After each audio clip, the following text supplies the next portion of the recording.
my fellow YouTuber, welcome back to my channel. This is Marcelina at cashewgreens.com. What a beautiful day today here in Ohio. We have 61 degrees Fahrenheit outside, and I thought I will do more videos, so I'm here inside the greenhouse standing in my fish tank to do more videos for you guys. So today we're going to cover the introduction to aquaponics.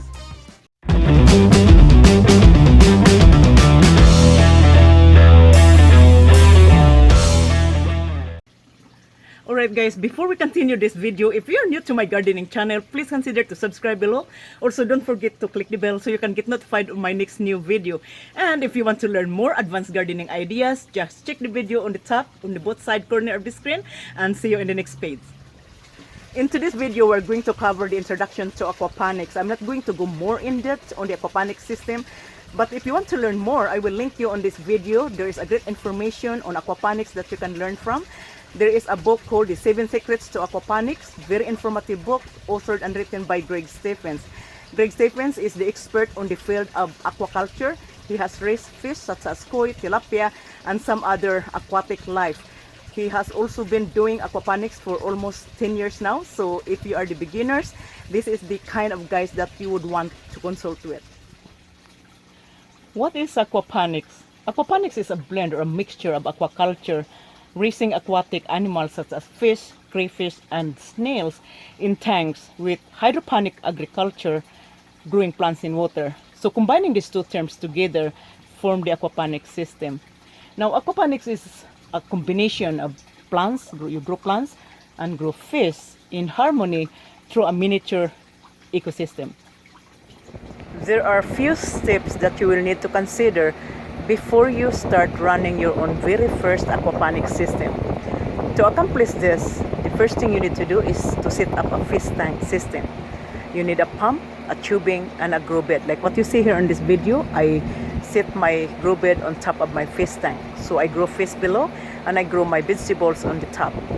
The second step is check the pH. Before you add any live fish into the water, make sure that the pH in water is in perfect range. The pH should be 7.0. You want to keep the water alkaline for your fish. Keep in mind that the fish is your guest, it's your pets, it's your food, whatever you call them for.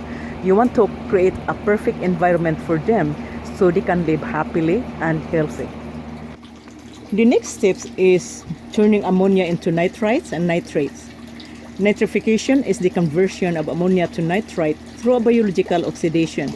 It is an aerobic process that involves several stages and numerous species of microorganisms. You want to keep your water chemically balanced, so the ratio of plants to fish must be equal. If you have so many fish in the tank and you don't have enough plants on your grow bed, your fish will get sick and die because of the building up too much ammonia in the water. If you have too many plants on your grow bed and you don't have enough fish in your fish tank, your plants will suffer because they don't get enough nutrients. So the ecosystem has to be balanced. And I'm going to show you here my raised bed. So let's take a look of my aquaponic grow bed here. So I have the spray bar. I need a clean up with this gravel because it is getting dirty and this plant needs to be repot.